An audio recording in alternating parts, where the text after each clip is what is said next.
ഇന്നിപ്പോൾ ഈ പ്രസംഗം ലോക്സഭയിലെ സംഭവങ്ങൾ നമ്മൾ കണ്ടുകൊണ്ടിരിക്കുമ്പോൾ ഞാൻ രാഹുൽ ഗാന്ധിയുടെ പെർഫോമൻസ് ഇങ്ങനെ കണ്ടുകൊണ്ടിരിക്കുമ്പോൾ രാജ്യത്തെ മറ്റു പല ആളുകളെയും പോലെ രാഷ്ട്രീയം ശ്രദ്ധിക്കുന്ന മറ്റു പല ആളുകളെയും പോലെ ഞാൻ അദ്ദേഹത്തിന് ഒരു കാലത്ത് പപ്പു എന്നൊരു വിളിപ്പേരുണ്ടായിരുന്നല്ലോ എന്ന് ഓർത്തു.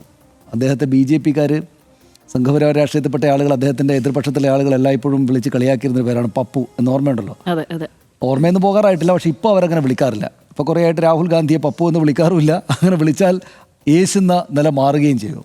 രാഹുൽ ഗാന്ധി ഒരു കാലത്ത് ഇപ്പോൾ കലാവധി, പ്രശസ്തമായ അദ്ദേഹത്തിൻ്റെ കലാവധി പ്രസംഗമുണ്ട് ആദ്യകാലത്ത്, അത് അറിയാമല്ലോ, നമുക്കറിയാമല്ലോ. അപ്പോൾ ആ പ്രസംഗമൊക്കെ നടക്കുന്ന കാലത്ത് അദ്ദേഹം കുറേ കൂടെ ഷൈ ആയിട്ടുള്ള, കുറേ കൂടെ ഇത്രക്ക് പെർഫോം ചെയ്യാൻ പറ്റുന്ന ഒരാളായിരുന്നില്ല. അപ്പോൾ ഇദ്ദേഹത്തെ എങ്ങനെയെങ്കിലുമൊക്കെ ആയിട്ട് അധിക്ഷേപിച്ചില്ലാതാക്കാനാണ് BJP ഒരു ഘട്ടത്തിൽ മുഴുവൻ ശ്രമിച്ചത്. അതിൻ്റെ ഭാഗമായിരുന്നു പപ്പു എന്നുള്ള വിളിപ്പേര്. എന്നുവെച്ചാൽ ഒരു ബുദ്ധിശൂന്യനായിട്ടുള്ള ആൾ എന്ന മട്ടിലാണ്.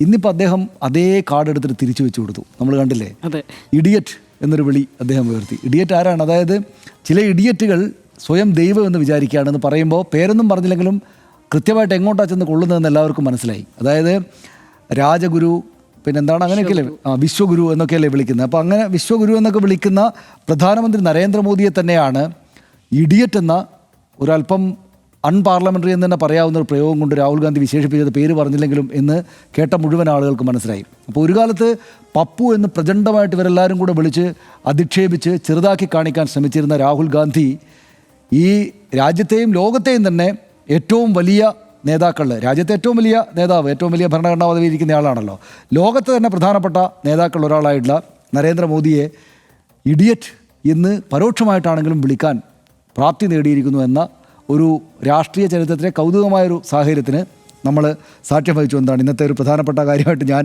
അതിനെപ്പറ്റി നോക്കുമ്പോൾ കാണുന്നത്. ഇത് നമ്മൾ കാണുമ്പോൾ എന്താണ്, അതായത് തെരുവിൽ കഴിഞ്ഞ ദിവസങ്ങളിൽ ഈ CJP എന്ന പ്രസ്ഥാനത്തിൻ്റെ അല്ലെങ്കിൽ ഒരു മൂവ്മെൻറ്റിൻ്റെ ഭാഗമായിട്ട് ഈ കുട്ടികൾ ഉയർത്തിയ അതിശക്തമായിട്ടുള്ള ഭരണ വിരുദ്ധ വികാരം നിലനിർത്തിയ മൊമെൻ്റത്തെ അപ്പാടെയെടുത്ത് പാർലമെൻറ്റിലേക്ക് പ്രതിഷ്ഠിച്ചു എന്ന ഗംഭീരമായിട്ടുള്ള പ്രതിപക്ഷ നീക്കം ഇന്നലെ പ്രിയങ്ക ഗാന്ധിയും, ശ്യാമിൽ പറഞ്ഞതുപോലെ ഇന്നലെ പ്രിയങ്ക ഗാന്ധിയും ഇന്ന് രാഹുൽ ഗാന്ധിയും അടിപൊളിയായിട്ട് ചെയ്തു, ഗംഭീരമായിട്ട് ചെയ്തു. രാഷ്ട്രീയം ശ്രദ്ധിക്കുകയും അത് വിശകലനം ചെയ്യാൻ ആഗ്രഹിക്കുകയും ചെയ്യുന്ന നമ്മളുള്ള ആളുകൾക്ക് ഇത് കൊള്ളാമല്ലോ. അതായത് ആ മൊമെൻ്റം മുകളിലേക്ക് പോവുക എന്നല്ലാതെ താഴേക്ക് ഇറങ്ങിയിട്ടില്ല. ഈ കുട്ടികൾ എന്താണോ ആഗ്രഹിച്ചത്, എത്രക്ക് ശക്തമായിട്ട് ഈ ഭരണപക്ഷത്തിന് മേൽ ഇത്തരം കാര്യങ്ങളൊരു രാഷ്ട്രീയ സമ്മർദ്ദം വരണം എന്നവർ ആഗ്രഹിച്ചോ, സ്വന്തം ശരീരത്തിൽ 20-25 വയസ്സ് മാത്രം പ്രായമുള്ള സ്വന്തം ശരീരത്തിൽ തല്ലും പെല്ലറ്റ് ഉണ്ടകളും കൊണ്ടപ്പോൾ അവരെന്തുമാത്രം ആഗ്രഹിച്ചോ ആ ആഗ്രഹം സമ്പൂർണ്ണമായിട്ട് നിറവേറ്റുന്ന പ്രതിപക്ഷ പ്രവർത്തനം രാഹുൽ ഗാന്ധിയും പ്രിയങ്ക ഗാന്ധിയും നടത്തി എന്നാണ് ഞാൻ വിചാരിക്കുന്നത്. അവിടെ നടന്നു എന്നാണ് ഞാൻ വിചാരിക്കുന്നത്. അതിശക്തമായിട്ടുള്ള പെർഫോമൻസ് ആയിരുന്നു. അതായത് ഇപ്പോൾ ചില വിഡ്ഢികൾ ദൈവമായിട്ട് കരുതുന്നു എന്നത് ആ നിലക്ക് കുറേ ബഹളം ഉണ്ടായതിനു ശേഷം അദ്ദേഹം മറ്റൊരു പ്രധാനപ്പെട്ട കാര്യം ഉന്നയിച്ചല്ലോ, അമിത്ഷാ ആണ് വെടിവെക്കാൻ ഉത്തരവിട്ടതെന്ന്. അതും ഈ പറയുന്ന പോലെ അയ്യോ അതിര് കടന്നു പോയല്ലോ എന്ന് നമുക്ക് പുറത്തുനിന്ന് നോക്കുന്ന ആളുകൾക്ക് തോന്നിയേക്കാവുന്ന ഒരു കാര്യമാണ് അദ്ദേഹം പറഞ്ഞത്. പക്ഷേ അദ്ദേഹം പറഞ്ഞതിൽ രാഷ്ട്രീയമായിട്ട് വല്ല തെറ്റുമുണ്ടോ? ഇല്ല. കാരണം ആഭ്യന്തര വകുപ്പ് അമിത്ഷാ ആണ് കൈകാര്യം ചെയ്യുന്നത്. അമിത്ഷായുടെ സ്വന്തം കീഴിലാണ് ഡൽഹിയിലെ പോലീസ് കുട്ടികൾക്ക് നേരെ അതിക്രമം നടത്തിയിട്ടുണ്ട്. പെൺകുട്ടികൾക്ക് നേരെ ലൈംഗിക അതിക്രമം ഉണ്ടായിട്ടുണ്ട് അവരുടെ ഭാഗത്തുനിന്ന്. ഇതിനകം തന്നെ വെളിയിൽ വന്നതാണ്, വിഷ്വൽസൊക്കെ അത് തെളിവായിട്ടുണ്ട്. പെല്ലറ്റ് വെച്ചിട്ട് ആളുകൾക്ക് പരിക്കേറ്റു, ഒരു കുട്ടിയുടെ ഒരു കണ്ണിൻ്റെ കാഴ്ച പോയിട്ടുണ്ട്. ഇത്രയും കാര്യങ്ങൾ നമുക്കറിയാം. അതിനിഷ്ഠൂരമായിട്ടുള്ള തരത്തിൽ അവർ ആക്രമിക്കപ്പെട്ടു എന്ന കാര്യത്തിൽ സംശയമൊന്നുമില്ല. അപ്പോൾ അതിനാരാണ് ഉത്തരവാദി എന്ന് ചോദിച്ചാൽ അത് ഉത്തരവാദി ഒരാളേ ഉള്ളൂ, അത് അമിത്ഷാ ആണ്. അമിത്ഷാ നേരിട്ട് കുട്ടികളെ വെടിവെക്കൂ എന്ന് പറഞ്ഞോ എന്ന് ചോദിച്ചാൽ ഇല്ല.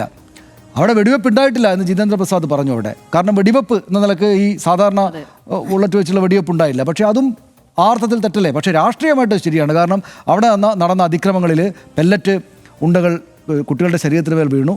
അതിന് ഉത്തരവാദി ആരാണെന്ന് ചോദിച്ചാൽ ആഭ്യന്തര വകുപ്പ് മന്ത്രി എന്നല്ലാതെ മറ്റൊന്നും പറയാനില്ല. കാരണം അദ്ദേഹത്തിനാണ് ഈ ഉത്തരവാദിത്തമുള്ളത്. പക്ഷേ അദ്ദേഹം അതുകൊണ്ട് തന്നെ ഇത്തരം വർത്തമാനങ്ങൾ സത്യത്തിൽ പാർലമെൻറ്റിലോ പുറത്തോ ഈ പ്രധാനമന്ത്രി നരേന്ദ്രമോദിയെക്കുറിച്ചോ അമിത്ഷായെക്കുറിച്ചോ ഇങ്ങനെ പറയാറേ ഉണ്ടായിരുന്നില്ല. ഇവർ ചെയ്തൊരു കാര്യം എന്താണ്, അതായത് ആ ഭയത്തിൻ്റെ അന്തരീക്ഷം തട്ടിക്കളഞ്ഞു. ഞങ്ങൾ വിമർശനത്തിന് അതീതരാണ് കേട്ടോ, ഞങ്ങളെ വല്ലാതെ വിമർശിച്ചാൽ വലിയ ബുദ്ധിമുട്ടുകളുണ്ടാകും എന്ന ഒരു ഭയാന്തരീക്ഷം രാജ്യത്തെ രാഷ്ട്രീയ മേഖലയിൽ ഉണ്ടായിരുന്നുവെങ്കിൽ അത് തട്ടിപ്പൊട്ടിച്ചു കളഞ്ഞു ഈ കുട്ടികൾ. അത് ഒരു നമ്മൾ ആ ജെംസിൻ്റെ പരസ്യമുണ്ടല്ലോ, ഇങ്ങനെ ജെംസിൻ്റെ പരസ്യം, ഇങ്ങനെ ഒരു പ്രതിമ പോലെ നിൽക്കുന്ന ജെംസിൻ്റെ കൂട്ടത്തിൽ ഒന്നിങ്ങനെ വലിച്ചപ്പോൾ എല്ലാം കൂടെ അടിയപ്പിളി വീഴുന്നത്. അതുപോലെ ഈ ഭയാന്തരീക്ഷം, അല്ലെങ്കിൽ ഒരു ഭയം എന്ന് പറയുന്നത് അതിൻ്റെ രാഷ്ട്രീയ എതിരാളികൾ പറയുന്നതാണ്. നമ്മൾ വിശകലനക്കാർ പറയേണ്ടത് ഈ ഒരു തരം ഗൗരവത്തിൻ്റെ അന്തരീക്ഷം. അതായത് പ്രധാനമന്ത്രി നരേന്ദ്രമോദിയെ വിമർശിക്കാൻ പാടുണ്ടോ? അദ്ദേഹം വിശ്വഗുരുവല്ലേ. ആഭ്യന്തരമന്ത്രി അമിത്ഷായെ വിമർശിക്കാൻ പാടുണ്ടോ? അദ്ദേഹം അതിശക്തനായിട്ടുള്ള ആളല്ലേ. അദ്ദേഹത്തിൻ്റെ കയ്യിലെ ഫോഴ്സ് എല്ലാം ഉള്ളത്, ഫോഴ്സ് ഉപയോഗിക്കപ്പെടില്ലേ തിരിച്ച് എന്ന മട്ടിലുള്ള ഭയത്തിൻ്റെയും ഗൗരവത്തിൻ്റെയും അമിത ഗൗരവത്തിൻ്റെയും അന്തരീക്ഷത്തെ ഒരു തൊടൽ കൊണ്ട് പൊട്ടിച്ചു കളഞ്ഞു ഈ CJP-കാരൻ. ആ പൊട്ടിച്ച സംഭവത്തിന് മുകളിൽ കയറി വീണ്ടും വീണ്ടും അടിക്കുകയാണ് രാഹുൽ ഗാന്ധിയും പ്രിയങ്ക ഗാന്ധിയും ചെയ്ത്. പ്രിയങ്ക ഗാന്ധി ഇന്നലെ ചിരിച്ചുകൊണ്ട് ഈ കാര്യങ്ങളെപ്പറ്റി പറഞ്ഞു, അതിനെ നമ്മൾ പറഞ്ഞാണ്. ഇന്നിപ്പോൾ രാഹുൽ ഗാന്ധി ഇവരെ രണ്ടുപേരെയും അതിശക്തമായിട്ടുള്ള വാക്കുകൾ കൊണ്ട് ഹിംസിച്ചു കളഞ്ഞു. ഒന്ന് ഇഡിയറ്റ് എന്ന പ്രയോഗം അവിടെ വന്നു, രണ്ട് ഇതാ വെടിവെച്ചത് ഇദ്ദേഹമാണ് എന്ന കാര്യവും പറഞ്ഞു. രണ്ട് സമയത്തും വലിയ തോതിൽ ഭരണപക്ഷം ആകെപ്പാടെ ഇളകി, അവരാകെ രോഷത്തിലായി. അതായത് സാധാരണയിൽ നമ്മൾ കാണുന്ന എല്ലാം പ്രതിപക്ഷത്തെ അമിതമായ ശക്തി കൊണ്ടും 12 വർഷമായിട്ട് ഭരിക്കുകയാണ്. 2 തെരഞ്ഞെടുപ്പുകൾ, അതിനിടയ്ക്ക് അനവധിയായുള്ള സംസ്ഥാനത്തെ തെരഞ്ഞെടുപ്പുകളെല്ലാം വിജയിച്ചു വന്ന് ജനപ്രിയത നമുക്കുണ്ട്, ഞങ്ങൾക്കാണുള്ളതെന്ന കരുത്ത് കാണിച്ചിട്ട് ഈ പ്രതിപക്ഷത്തെ പരിഹസിക്കുന്ന ഭരണപക്ഷമായിരുന്നു ഉണ്ടായിരുന്നതെങ്കിൽ ഇപ്പോൾ തിരിഞ്ഞു.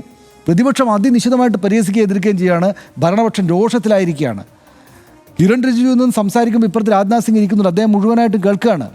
അപ്പം കിരൺ റിജിജുവും മറ്റുള്ള ആളുകളും ബഹളം ഉണ്ടാക്കുമ്പോൾ പക്ഷേ അതിനും അപ്പുറത്തേക്ക് ഈ പ്രതിപക്ഷത്തിൻ്റെ ശബ്ദം മുഴങ്ങിക്കേൾക്കാം. ഏറ്റവും പ്രധാനപ്പെട്ട കാര്യം രാഹുൽ ഗാന്ധി പറഞ്ഞത്, ഇവിടെ അമിത്ഷാ ഉണ്ടോ? ഇല്ല. ഇവിടെ പ്രധാനമന്ത്രി നരേന്ദ്രമോദി ഉണ്ടോ? ഇല്ല. എവിടെ പോയവർ? അവർ ഒളിച്ചോടി, പേടിച്ചോടി. ഇവിടെ ഇങ്ങനൊരു സംഭവം ഉണ്ടാകുമെന്ന് പറഞ്ഞാൽ അവർ പേടിച്ചോടി എന്നാണ് അവരെ ഹിംസിച്ചത്. അവർ രണ്ടുപേരോടെ വന്നിരുന്നെങ്കിൽ പ്രതിപക്ഷ നേതാവ് ഈ പ്രസംഗം തന്നെ നടത്തും, അവിടെ ഇതേ ബഹളം തന്നെ ഉണ്ടാകും. ഇത് മുഴുവൻ കേട്ടിരിക്കേണ്ടുന്ന ഗതി പ്രധാനമന്ത്രിക്കും അമിത്ഷായ്ക്കും വരുമായിരുന്നു, ആഭ്യന്തരമന്ത്രിക്കും വരുമായിരുന്നു. അവർ രണ്ടുപേരും അതിന് നിന്നില്ല എന്തായാലും. പക്ഷേ ഇന്നല്ലെങ്കിൽ നാളെ വരേണ്ടതായിട്ട് വരില്ലേ? പ്രധാനമന്ത്രി നരേന്ദ്രമോദി എഴുന്നേറ്റ് സംസാരിക്കുമ്പം ശരിക്കും ആളുകൾ നിശബ്ദരായിട്ട് കേൾക്കണം. കാരണം ഇത്രയും വലിയ സംഭവങ്ങൾ ഉണ്ടാകുമ്പോൾ അദ്ദേഹത്തിനും അതിനിശ്ചിതമായിട്ട് പരിഹസിക്കാനും നല്ല വാക്ചാതുര്യമുള്ള ആളാണ് നമ്മുടെ പ്രധാനമന്ത്രി നരേന്ദ്രമോദി. സ്വാഭാവികമായിട്ട് അദ്ദേഹത്തിന് പാർലമെൻറ്റിൽ ഇതുപോലെ തന്നെ സംസാരിക്കാൻ പറ്റിയേക്കും. അമിത്ഷായും അദ്ദേഹത്തിൻ്റെ രീതിയിൽ സംസാരിക്കും, എല്ലാവരും നിശബ്ദരായിട്ട് കേൾക്കും.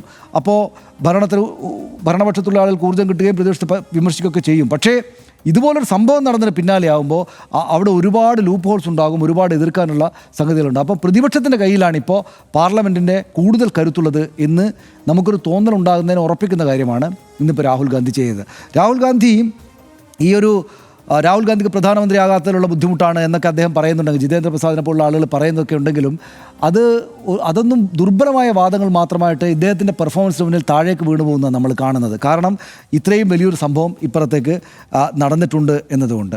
അതുകൊണ്ട് ആ നിലക്ക് നമ്മൾ കാണുന്ന ഇന്നിപ്പോൾ കണ്ടത്, ഈ രാജ്യത്തിപ്പോൾ ഭരണപക്ഷത്തിനെതിരായിട്ട് നടന്ന നീറ്റ് പരീക്ഷാ ക്രമക്കേടിനെതിരെ തുടങ്ങിയ കുട്ടികളുടെ സമരത്തിൽ, അതിനെ തുടർന്നുണ്ടായ സംഭവ വികാസങ്ങളിലൊക്കെ രാജ്യത്തിൻ്റെ മനസ്സിൽ എത്രമാത്രം സർക്കാരിനെതിരായുള്ള വിമർശനമുണ്ട് എന്നതിനെ പ്രതിഫലിപ്പിച്ച് കാണിച്ചു കൊടുക്കുക പാർലമെൻറ്റിൽ എന്നത് അതിഗംഭീരമായിട്ട് രാഹുൽ ഗാന്ധി ചെയ്തു എന്ന കാര്യത്തിൽ സംശയമില്ല.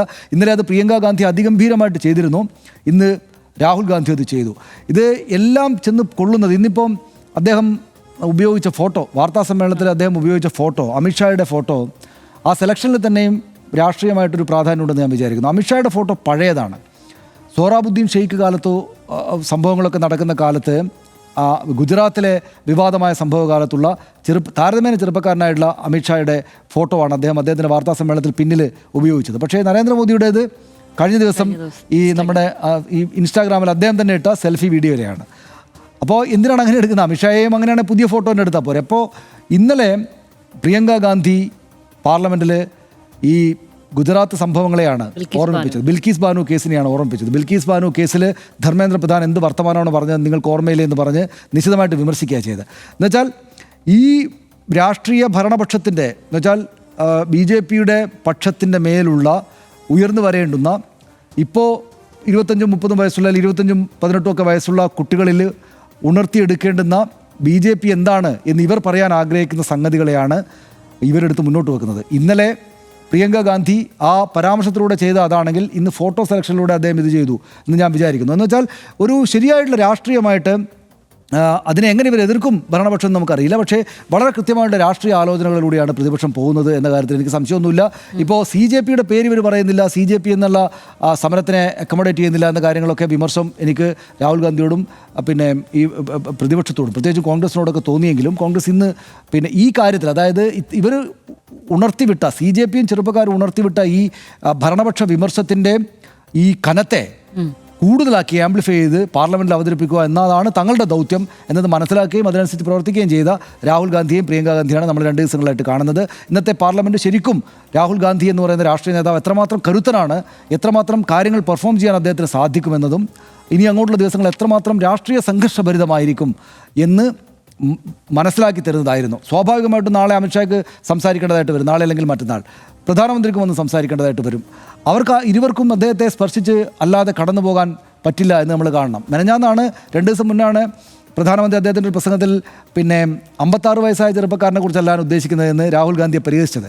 അതിൻ്റെ പിന്നാലെയാണ് ഇഡിയറ്റ് എന്നുള്ള വിളി തിരിച്ചു കൊടുത്തിരിക്കുന്നത്. അപ്പോൾ നാളെ പ്രധാനമന്ത്രി വന്നാൽ എന്ത് പോയിന്റ് കൊണ്ടായിരിക്കും വരിക എന്ന് വളരെ കൗതുകത്തോടെ കാത്തിരിക്കുന്ന ഒരാളാണ് ഞാൻ.